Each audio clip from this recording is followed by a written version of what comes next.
Hi guys! Welcome back to my channel. It's me, Smiley Moni, and today, another fun and refreshing adventure na naman dito sa Canada! For today's vlog, pupunta tayo sa isa sa mga pinaka-nature-filled spots dito sa Vancouver, ang Lynn Canyon Park. Pero bago ang lahat, gusto ko muna magpasalamat kay Ate Karen at kay Kuya E at sa buong family nila for touring me around and bringing me to this amazing place. Pero guys, bago tayo makarating, grabe muna yung biyahe. Alam mo yun, sobrang ganda. Habang nasadaan kami, ang view sobrang calming. Puro blue sky, green forest, and fresh vibes all around. Yung nakaka-relax talaga sa mata. Kahit nasa car ka lang, ma-appreciate mo na agad yung nature. Pagdating namin sa Lynn Canyon, first stop namin was the Ecology Center. Parang mini museum siya na super informative doon. Makikita mo dito yung history ng park. So guys, bigyan ko lang kayo ng short history ng Lynn Canyon. So itong Lynn Canyon Park officially opened in 1912. So it is in North Vancouver. It began as a small park with only 12 acres. O, diba? Donated by McTavish family. So over time, it expanded to over 600 acres of lush rainforest, waterfalls, and hiking trails. Pero wait guys, ay hindi ko papalampasin to. Ang cute ng raccoon. Sana makakita ako ng totoong raccoon. Ayan o, ang cute niya. Parang sa cartoons. Parang The Hedge ata yung title. Basta ganun. Ayan, yan pa yung mga makikita mo sa rainforest nila. And of course, picture taking with Joaquin.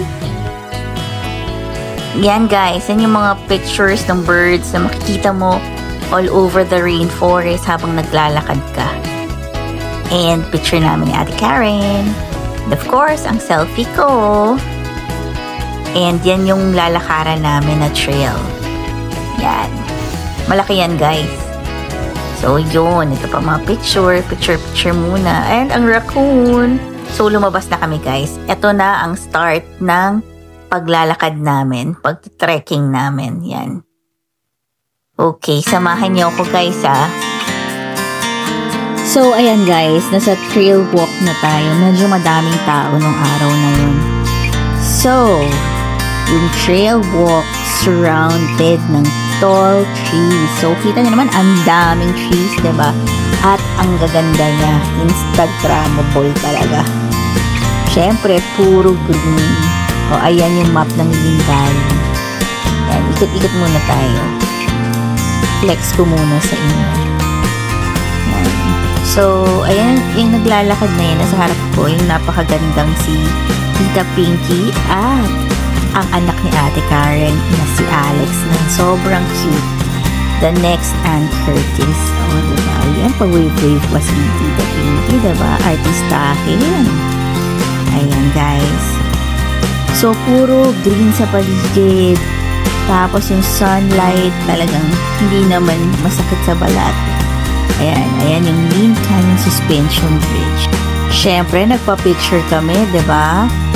Ayan, yun nasa harap ko po, si Coco Martin yan. Joke lang, yan si Kuya E. Ang napakapoging si Kuya E na nagtutour around sa akin dito sa Vancouver. Siya yung asawa ni Ate Karen. At ang nasa harapan niya ay ang napakapoging si Joaquin. Medyo madaming tao sa bridge guys kasi mabagal yung paglalakad nila kasi ini-enjoy nila yung view nung waterfalls sa baba. So, maganda yung view sa baba. So, yun. Isa silang tumitingin-tingin, ganun, nagte-take turns. Kaya medyo traffic ang dating. Pero okay lang kasi medyo malapit na kami sa view. Ayan, matatanaw na namin yung ilalim. Ang taas niya guys And guys, matatanaw mo na yung ilalim. Medyo nakakatakot din kasi ang lalim talaga. Tapos nandun yung waterfalls pero medyo malayo pa siya. So, ang gagawin namin, maglalakad kami papunta dun sa ilalim pa para medyo lumapit kami dun sa waterfalls. Yan. So, kasama ko si Ate Karen at saka si Tita Pinky, pati si Alex.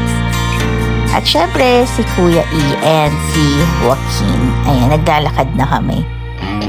Ayan guys, medyo nasa gitna na kami. So, gumaganda na yung view. Ayan, kitang-kita na yung waterfalls sa baba. Ang baba, diba? I mean, ang lalim, diba?